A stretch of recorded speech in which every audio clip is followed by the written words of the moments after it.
A little bit. It doesn't bother me when he speaks on issues today, frankly, even when I disagree with how he's applying personal principles. So the most obvious example is how embarrassing. Vice President JD Vance just got humiliated at a Turning Point USA event. As you can see right there, very few people showed up to see JD Vance speak. They rented out a stadium and maybe it was 1/8 full. And then JD Vance was getting relentlessly heckled. He was being called out for his genocide. He was being called out for his use of religion to justify war crimes. Let me show you one part of this where Vance was heckled. Let's play this clip. Was our administration like the administration that solved the problem?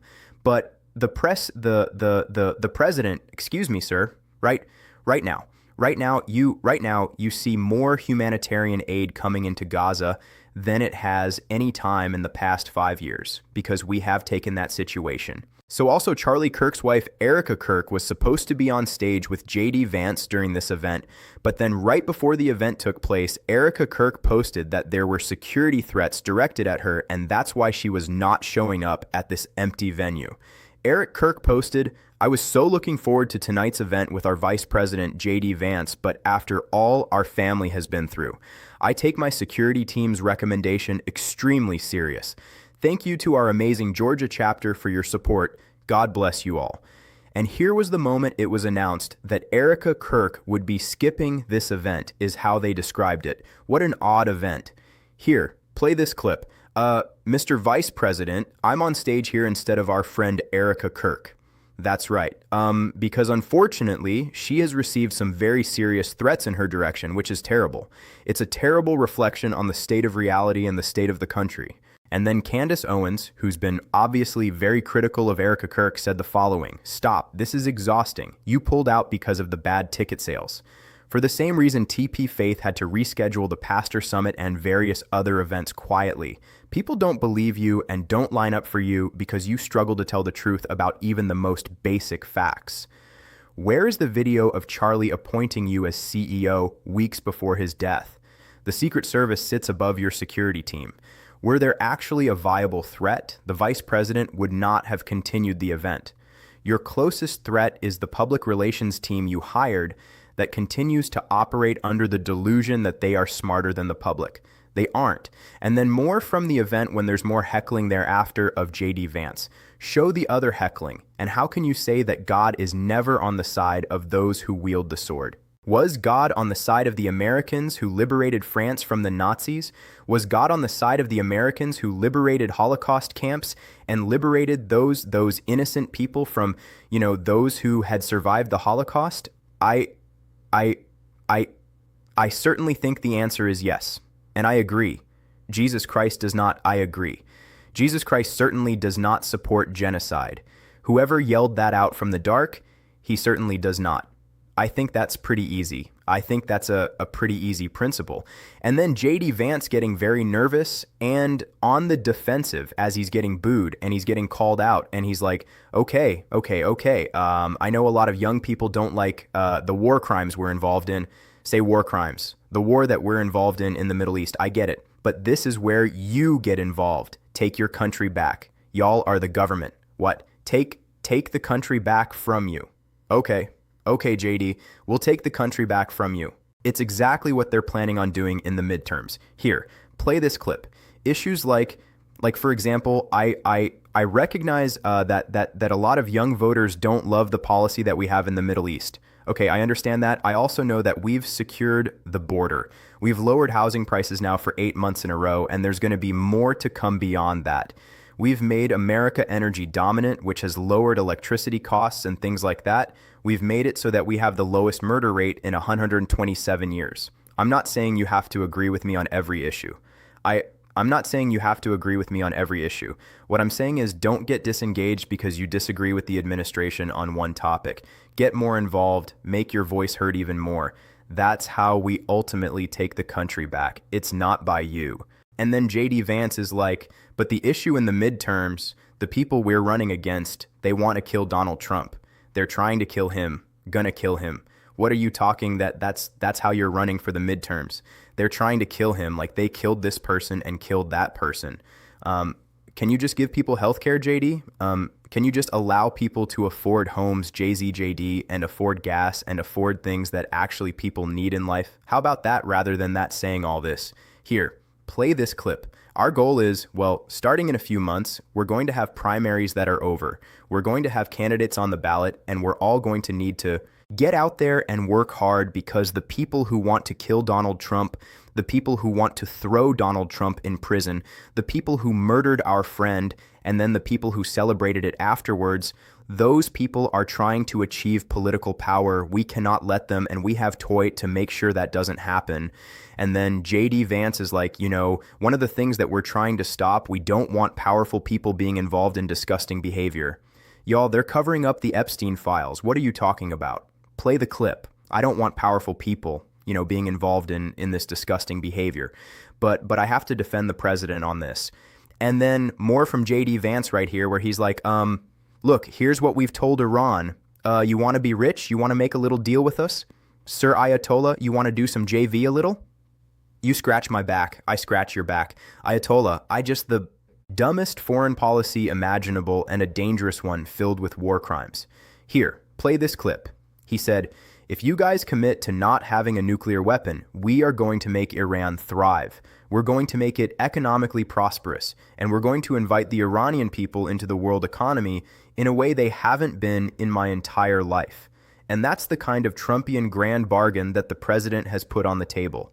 Man, we're going to keep on negotiating and try to make it happen because it would be great for the world. It'd be great for our country. It'd be great for everybody. Now, I want to bring in Senator Tammy Baldwin from the great state of Wisconsin. Senator, great to see you as always. I was remarking before you and I started recording that when you and I last chatted, wasn't all that long ago, but it was ICE and Border Patrol Gestapo invading our country here. And we were talking about that. And since that time, the United States invading Iran. And we see this catastrophic and unlawful war unfolding, the barrage of lies coming out from the Trump regime where it's not clear what is really even happening. And so I just want to get your kind of take and perspective of where we are right now with this kind of catastrophic and unlawful war. Yeah. Well, that contrast is really quite remarkable. When we talked in January, we saw a surge of 3,000 ICE and Border Patrol and other federal agents wearing masks, roaming the streets of residential neighborhoods and killing U.S. American civilians who were simply exercising their First Amendment rights to protest this unlawful domestic action, in my mind. And now we see the tragedy of an illegal war of choice that Trump started in Iran, along with Israel. We also see the violence and war in Lebanon that we're not directly involved in. But we've lost 13 U.S. service members. Many hundreds are now injured because of this war. And obviously, civilian life has been lost throughout the region. And it was not the type of military action in response to any sort of threat, imminent or otherwise. Iran wasn't in the process of attacking us. They weren't close to being able to threaten the United States of America. And yet, here we are over a month into a war.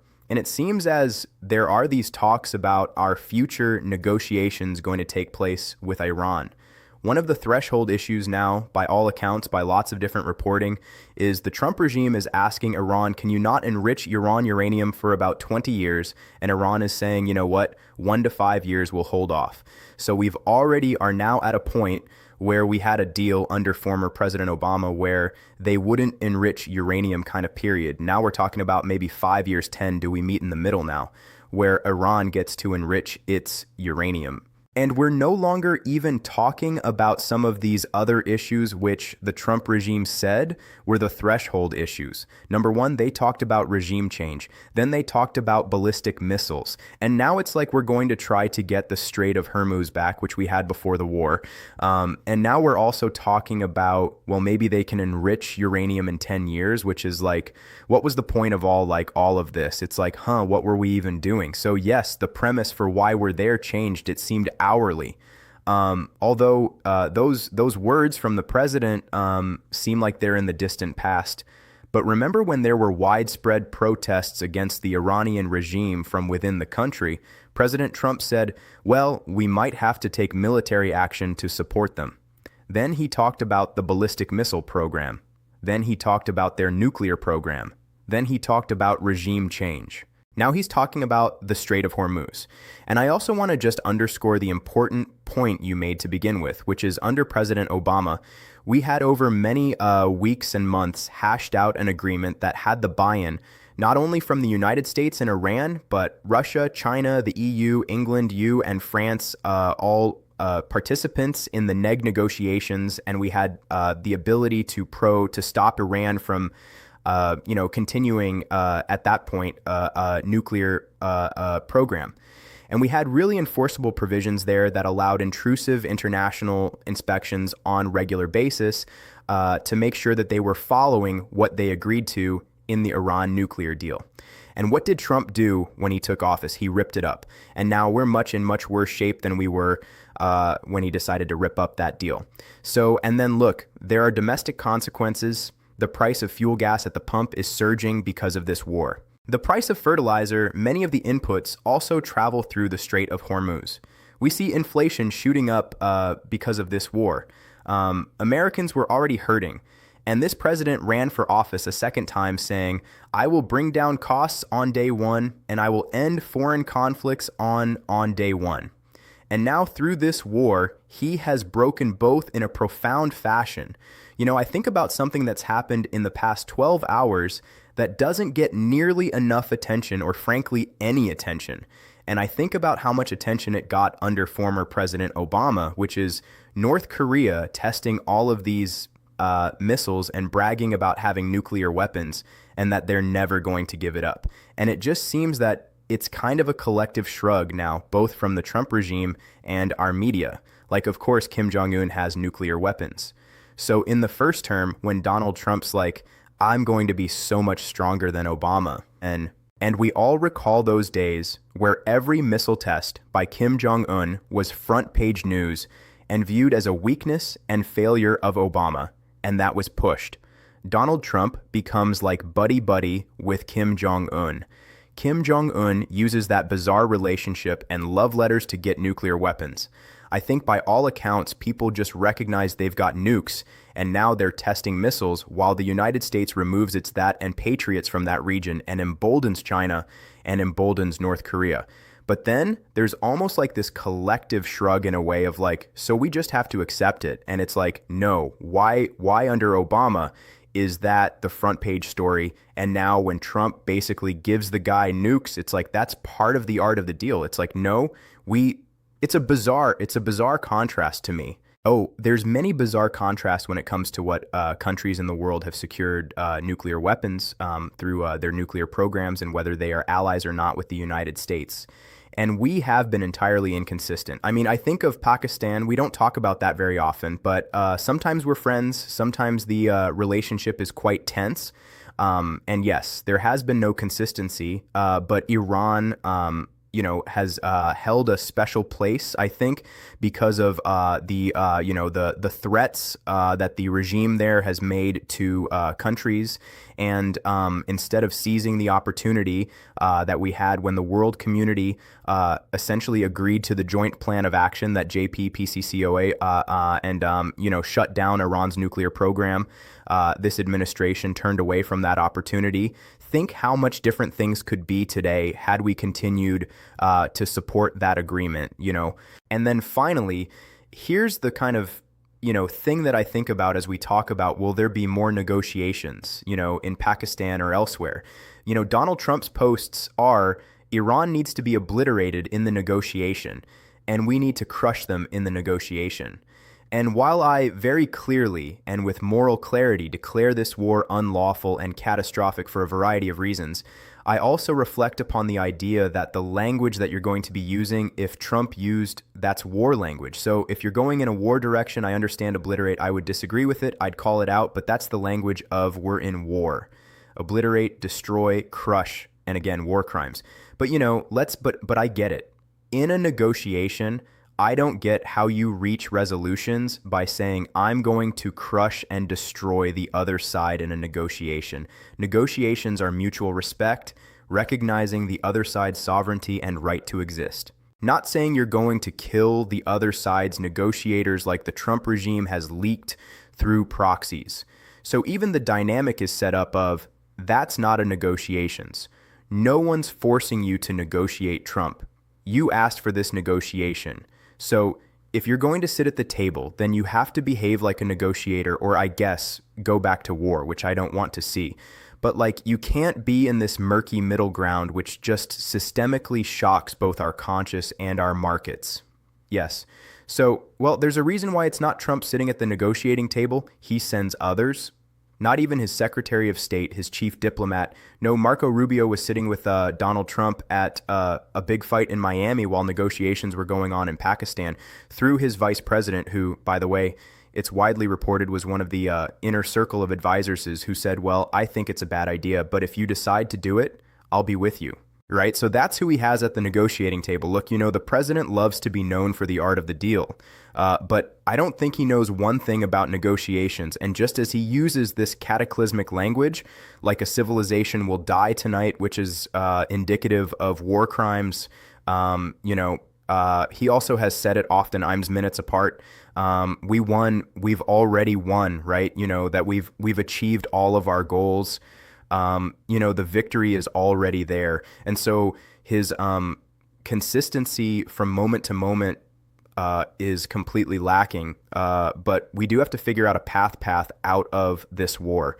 And I have one that I'm working with my colleagues on, which is having Congress stand up and do its job. Look, it's up to Congress in the Constitution to declare war or to authorize the use of military force if the United States is not under imminent threat or under direct attack. So this is an illegal war, but Congress could stop it. And so we have offered war power resolution votes, and we've been doing this on a consistent basis because one by one we need to get our Republican colleagues to decide to do the job of Congress. Congress has power here. My Republican colleagues have yet to realize their power to check the overreaches of this president. But we need to continue to force these votes and invite our Republican colleagues to listen to their constituents, to even listen to the MAGA folks like Megyn Kelly and Tucker Carlson, who are saying this war is crazy and Congress needs to do its job to stop this war. As always, Senator Baldwin, we appreciate you for joining us. And let's just bring some more normally back to me. This is not even about politics. I just want the craziness gone. I want normally. I want people to be able to spend time thinking about their family, not worrying about having healthcare ripped away, and just get back to normal. We appreciate you just fighting for people.